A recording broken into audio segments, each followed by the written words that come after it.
नमस्कार दोस्तों, मैं नरेंद्र स्वागत करता हूँ सभी का फिर से डिफेंस रिएक्शन चैनल में। और बहुत दिनों बाद हम आज फिर से प्रशांत धवन सर के चैनल जो वीडियो है उस पर रिएक्शन देने वाले हैं। और ये वीडियो देख के तो हर भारतीय का सीना 4 इंच, तो 4 इंच नहीं तो 2 इंच तो चौड़ा हो ही जाएगा।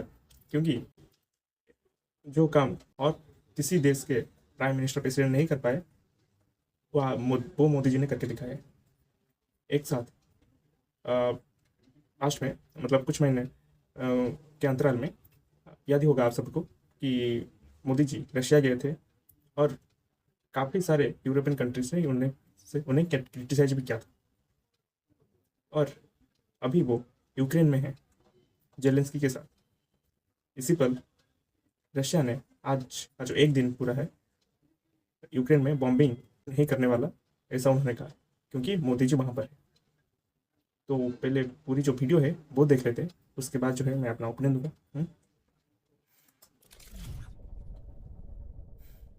नमस्कार and welcome you all to study IQ. मैं हूं प्रशांत धवन। ना मुझे यहाँ पर ये दृश्य देखकर यही बोलना पड़ेगा, अद्भुत है। सिर्फ भारत ही है जो ये कर सकता है। दुनिया में कहते हैं वैसे 7 वंडर्स हैं, 7 अजूबे हैं। 8वां मैं कहूंगा भारत की विदेश नीति है, क्योंकि दुनिया में कोई भी देश नहीं है जिसके प्रधानमंत्री उन दो कंट्रीज के लीडर से मिले लगातार कुछ ही महीनों में बैक टू बैक, जो आपस में जंग कर रहे हैं। इधर आप देख पाओगे जब G7 समिट हुआ इटली में, तब पीएम मोदी जेलेंस्की से मिले 14 जून को।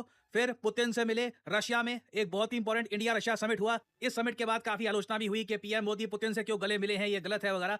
और अब हम देख रहे हैं कि 23 अगस्त को यूक्रेन की राजधानी कीव में जाकर पीएम मोदी यहां पे गले मिले हैं जेलेंस्की से। आप बता दीजिए इतनी फ्लेक्सिबल फॉरेन पॉलिसी किस मेजर कंट्री की होगी? शायद ही आपको दुनिया में कोई एग्जांपल मिलेगा। एक्चुअली आज के केस में इंडिया जैसी फॉरेन पॉलिसी किसी भी और देश की नहीं है दुनिया में। और यूक्रेन से जो दृश्य निकल के आए हैं, सबसे पहले तो ये मैं आपको दिखाना चाहता हूं। इधर आप देख पाओगे ये ट्वीट है भारत के प्रधानमंत्री की। ये कह रहे हैं कि कॉन्फ्लिक्ट, युद्ध, ये देखिए बहुत ज्यादा डेवास्टेटिंग होता है यंग चिल्ड्रन के लिए। और इन्होंने यहां पर कहा है, my heart goes out to the families of children who lost their lives and I pray they find the strength to endure the grief. आपको याद होगा जब पीएम मोदी व्लादिमीर पुतिन से मिलने के लिए गए थे मॉस्को में, उस वक्त जेलेंस्की ने एक ट्वीट कर दी थी और ये कहा था कि देखिए कितनी अजीब बात है कि दुनिया की सबसे बड़ी डेमोक्रेसी के लीडर ये गले मिल रहे हैं एक मर्डरर से। इनके हिसाब से पुतिन एक मर्डरर है, तो जेलेंस्की ने आलोचना करी। और उसके बाद पीएम मोदी ने व्लादिमीर पुतिन के सामने बैठकर यह कहा कि पीड़ा होती है जब न्यूज सामने आती है कि बच्चों पे बॉम्ब्स गिराए जा रहे हैं। क्योंकि जब लिटरली पीएम मोदी मॉस्को में थे, तब रशिया ने कुछ स्ट्राइक्स करी थी कीव में, और वहां पर जो एक बच्चों का जो हॉस्पिटल है वो भी बुरी तरीके से डैमेज हुआ था। तो पहली चीज तो यहां पर हमने ये देखी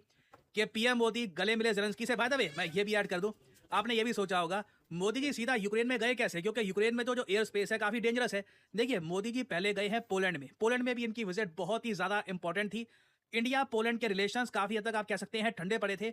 अब मोदी जी की विजिट के बाद इंडिया पोलैंड के रिलेशंस स्ट्रैटेजिक रिलेशंस में कन्वर्ट हो चुके हैं। इसके बाद अगला पड़ाव ये होगा कि कॉम्प्रिहेंसिव स्ट्रैटेजिक रिलेशंस बने। उसमें थोड़ा सा टाइम लगेगा, बट ये मैं कहूंगा बहुत ही बड़ी उपलब्धि है कि लंबे समय के बाद इंडिया पोलैंड के रिलेशंस को अब एक दिशा मिली है। तो पोलैंड जब एक बार ये पहुंच गए, तो पोलैंड से इनको जाना था यूक्रेन, क्योंकि पोलैंड यूक्रेन की एक बॉर्डर है। और पोलैंड यूक्रेन के बीच में एक बहुत ही ज्यादा स्पेशल ट्रेन निकलती है, वीआईपी ट्रेन है, जिसका नाम है रेल फोर्स वन। जी हाँ, एयर फोर्स वन नहीं, रेल फोर्स वन। और इस ट्रेन में मोदी जी बैठकर पोलैंड से गए यूक्रेन में। और फिर ये दृश्य यहाँ पर सामने आए, जेलेंस्की से ये गले मिल रहे हैं। यहाँ पे ये उन बच्चों की याद में जिन्होंने जान गंवाई है इस कॉन्फ्लिक्ट में, रशिया यूक्रेन वॉर में, कमेमोरेट किया उनके लॉसेस को। और जेन्युइनली बहुत ज्यादा हार्ट वार्मिंग इमेजेस सामने आई है।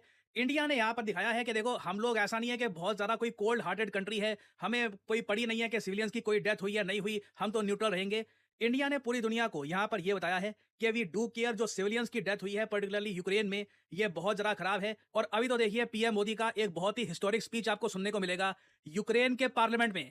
और अगर आप सोच रहे हैं यूक्रेन के पार्लियामेंट में भारत के प्रधानमंत्री, ये तो पहली बार हो रहा होगा ना। जी हाँ, ये इतिहास में पहली बार हो रहा होगा। यूक्रेन कोई इतना पुराना देश नहीं है। याद रखिएगा यूक्रेन का जन्म ही as a country, as a modern republic 1991 1992 के आसपास हुआ था, जब यूएसएसआर टूट गया था। और यहाँ पे आप देख पाओगे रशियन मीडिया ही, आरटी इंडिया, यही रिपोर्ट कर रहा है कि कई सोर्सेज से बताया जा रहा है कि पीएम मोदी को इनवाइट किया गया है कि आप आइए यूक्रेन के पार्लियामेंट में स्पीच दीजिए। और अगर यहाँ पे आप सोच रहे हैं कि यूक्रेनियंस ऐसा क्यों कर रहे हैं, इसके देखिए कई रीजन है। इंडिया को अगर यूक्रेन ऐसा दिखा पाए कि रशिया से थोड़ा सा दूर जा रहा है, इनको अच्छे से बताए कि इंडिया रशिया के रिलेशन अभी बहुत डीप है, कई मिसाइल्स हैं दोनों कंट्रीज जॉइंटली डेवलप कर रहे हैं, कई वेपन सिस्टम्स पे मिलकर काम कर रहे हैं, कई डिफेंस डील्स हैं। मगर इस सब के बीच में अगर रशिया का एक बहुत ही पुराना फ्रेंडली कंट्री यूक्रेन के फ्लैग डे में, जी हाँ यूक्रेन का आज नेशनल डे है जिसको ये लोग फ्लैग डे भी कहते हैं, ऐसे दिन में इनके पार्लियामेंट में खड़े होकर स्पीच देते हैं, ये यूक्रेनियंस के लिए बहुत ही ज्यादा एक मोटिवेटिंग होगा। यूक्रेनियंस मानेंगे कि ये इनकी फॉरेन पॉलिसी की जीत है कि इंडिया के प्रधानमंत्री यूक्रेन में आते हैं, जेलेंस्की से मिलते हैं और इनके पार्लियामेंट को भी एड्रेस करते हैं। नाउ अगला क्वेश्चन यहाँ पर यह आएगा कि जिस तरीके से इन द पास्ट यूके के प्रधानमंत्री जब गए थे यूक्रेन में, रशिया को काफी सुना कर आए, नेगेटिव बातें बोली रशिया के बारे में। यूएसए के प्रेसिडेंट ने भी यही किया है, कई कंट्रीज के प्राइम मिनिस्टर्स, प्रेसिडेंट्स ये कर चुके हैं। क्या पीएम मोदी रशिया का नाम लेंगे? देखिए, ये देखना होगा। पहली बात तो देखो, यूक्रेन के लोग तो इनवाइट करेंगे पीएम मोदी को पार्लियामेंट में एड्रेस के लिए। नंबर 1, पीएम मोदी इस इनविटेशन को एक्सेप्ट करते हैं या नहीं करते, ये इंटरेस्टिंग होगा। नंबर 2, यहां पर बात आती है कि रशिया का नाम लिया जाता है या नहीं लिया जाता, क्योंकि रशिया का नाम जैसे लिया जाएगा, यूक्रेनियंस एक्सपेक्ट करेंगे कि पीएम मोदी कुछ निंदा तो करेंगे कि रशियंस ने सिविलियंस पे बहुत ज्यादा बॉम्बिंग करी है। ये गलत बात है। अब सिंस यहाँ पे हम रशिया की बात कर रहे हैं, एक सवाल आपका यहाँ पर यह भी आएगा कि एक बात बताइए कि ये सब कुछ हो रहा है और साथ ही साथ यूक्रेन रशिया के बीच में वॉर भी हो रही है, तो ये कैसे मोदी जी इतना फ्रीली कैसे घूम पा रहे हैं? देखो, मैं यहाँ पर ये बोलूंगा, रशिया ने इंडिया की रिस्पेक्ट में अभी के लिए ना, आज के दिन कीव में कोई भी एयर बॉम्बिंग नहीं करी है। नहीं तो कीव जो यूक्रेन की कैपिटल है, यहाँ पर आए दिन आप देखोगे इस टाइप के एयर सिग्नल्स, ये एयर सायरन्स ये बज रहे होते हैं। यहाँ पे आप देख पाओगे, जब भी ये सायरन बजते हैं ना, तो लोगों को एक आइडिया लग जाता है कि लग रहा है कि कहीं ना कहीं से रशिया के फाइटर जेट्स आएंगे, कुछ बॉम्बिंग करके जाएंगे, तो लोग छुप जाते हैं और लोगों को मोबाइल फोन में नोटिफिकेशन मिल जाती है कि कौन सा एरिया डेंजर जोन में है, कहां पे आपको खुले में नहीं घूमना। जब से मोदी जी यूक्रेन में गए हैं, एक बार भी ये एयर रेड नहीं हुई, कोई भी सायरन नहीं बजा, मतलब कि रशिया ने भी थोड़ा बहुत अपना हाथ रोक रखा है। रशिया भी अभी के लिए कीव में, एटलीस्ट जो यूक्रेन की राजधानी है कीव, वहां पर कुछ अटैक अभी के लिए नहीं कर रहा। बट यहाँ पे ना एक बात ये भी आती है, रशिया ने जो किया यूक्रेन में सिविलियंस पे अटैक करके, गलत था। मगर यूक्रेन ने हाल ही में रशिया के एक शहर क्रास्नोदार पे जो अटैक किया है, उसका क्या, ये मैं आपको बताता हूँ। इधर यहाँ पे आप देख पाओगे, ये है रशिया का एक बहुत ही फेमस शहर क्रास्नोदार, सुंदर शहर है और यूक्रेन से एक्चुअली काफी दूर है। ये कंफ्यूज मत कर लेना कि ये यूक्रेन का पार्ट था। It is very far from Ukraine और रिसेंटली यूक्रेन की तरफ से एक स्ट्राइक आया और यहाँ पे जो एक ट्रेन फेरी है, इसको बुरी तरीके से डैमेज हुआ है। तो अब देखिए, यूक्रेन भी ओपनली रशिया के जो शहर हैं, चाहे मॉस्को हो, चाहे क्रास्नोदार हो, चाहे इनके कई और शहर हो, उन पर ड्रोन अटैक करने की कोशिश कर रहा है। और आने वाले समय में जो ये थिन लाइन है ना कि कौन सिविलियंस पे अटैक कर रहा है, कौन नहीं कर रहा, ये काफी धुंधली होने वाली है। और सबसे ज्यादा चिंताजनक बात यह है कि व्लादिमीर पुतिन ने ऑफिशियली यूक्रेन पे आरोप लगाया है कि ये लोग स्ट्राइक करने की कोशिश कर रहे हैं कुर्स्क रीजन के न्यूक्लियर पावर स्टेशन को। और रशिया ने ऑफिशियली इसके बारे में एक रिपोर्ट दर्ज करी है इंटरनेशनल एटॉमिक एनर्जी एजेंसी को। इसके बाद अगर रशिया ने एक एक करके हर कंट्री को यह बताना स्टार्ट कर दिया कि देखिए, हमारे न्यूक्लियर पावर स्टेशन पे आक्रमण करने की कोशिश करी गई थी, और मैं वैसे ये बता दूं, किसी न्यूक्लियर पावर स्टेशन पे अगर आक्रमण होता है ना, तो इतना सारा जो वहां पर फ्यूल था, जो वहां पे पावर जनरेशन का प्रोसेस था, उसका इतना डर्टी मटेरियल बाहर निकलेगा कि कई किलोमीटर तक लोग मर सकते हैं। एक मास स्केल डिस्ट्रक्शन हो सकती है। ये चेरनोबिल जैसा इवेंट हो सकता है। तो रशिया की जो यहाँ पर कंसर्न है, बिल्कुल वैलिड है। और एक बार रशिया ने हर कंट्री को बोलना स्टार्ट कर दिया ना कि हमारे न्यूक्लियर पावर स्टेशन ये खतरे में है, तो उस केस में आप मान के चल लीजिए, फिर रशिया हो सकता है अपनी ही धरती पर कुर्स्क में ही एक small scale nuclear device use कर ले। इस इवेंट के धीरे धीरे हम करीब बढ़ते जा रहे हैं एज टाइम पासेस। तो अभी देखिए, मोदी जी का मोस्ट प्रॉब्ली लगता तो यही है, यूक्रेन के पार्लियामेंट में एक स्पीच भी सामने आएगा। अगर वो स्पीच देते हैं यूक्रेन के पार्लियामेंट में, उससे रिलेटेड जो खास डिटेल्स हैं, उससे रिलेटेड मैं आपके लिए अपडेट्स, वीडियोस या शॉर्ट्स में लाता रहूंगा ऑन स्टडी IQ।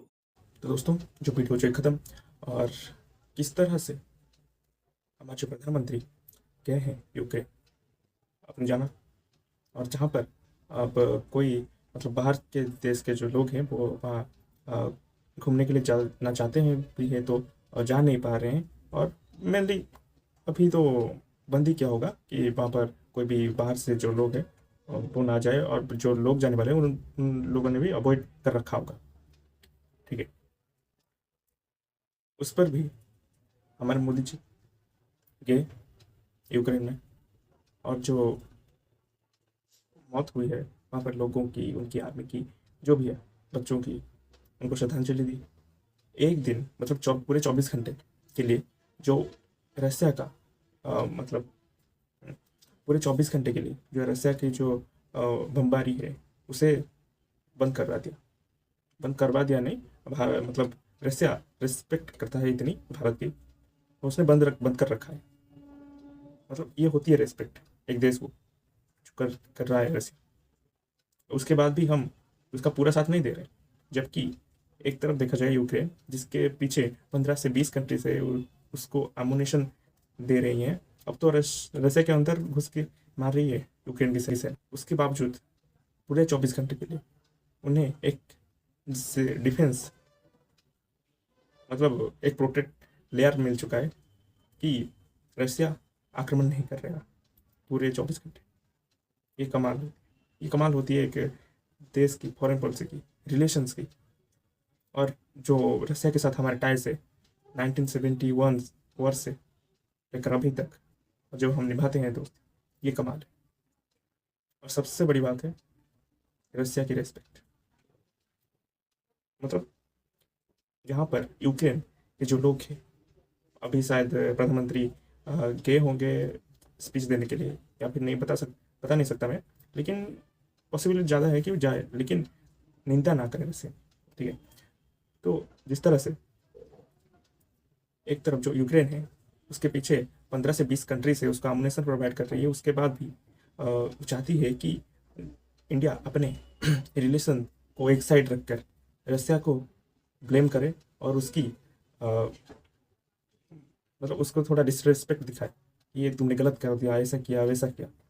लेकिन वहीं पर रशिया सिर्फ ये चाहता है कि रशिया मतलब ऐसा कुछ नहीं चाहता, वो अपना वार में उलझा हुआ है, उसके बाद भी इंपोर्ट एक्सपोर्ट कर रहा है, काफ़ी कुछ है भारत के साथ, लेकिन उसने ऐसा कभी नहीं कहा कि यूक्रेन के विरुद्ध कुछ बोल दे, इनके खिलाफ कुछ बोल दे, उनको खिलाफ कुछ बोल दो।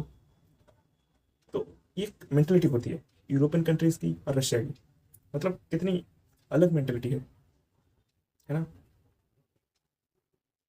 उसके बाद भी जो है हम न्यूट्रल होके बैठे हुए हैं, ये सबसे बड़ी बात है। जबकि यूक्रेन को 15 से 20 देश एमुनेशन प्रोवाइड कर रही हैं, उसको डिफेंस में मदद कर रही हैं, और एक तरफ जो रशिया है वो अकेला बैठा हुआ है।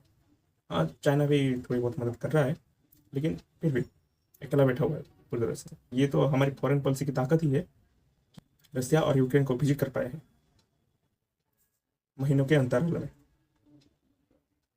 ये तो कमाल की फॉरेन पॉलिसी है। उसके बाद भी जो बेइज्जत किया जाता है हमें यूरोपियन कंट्रीज में, आपके देश में ये नहीं है, आपके देश में वो हो रहा है। मतलब एक तरफ तो जरूरत भी है और दूसरी तरफ कहते हैं कि बेइज्जती भी करते हैं, और एक तरफ रशिया है जो हमें कुछ नहीं कहता, उल्टा हमारे सपोर्ट में आता है।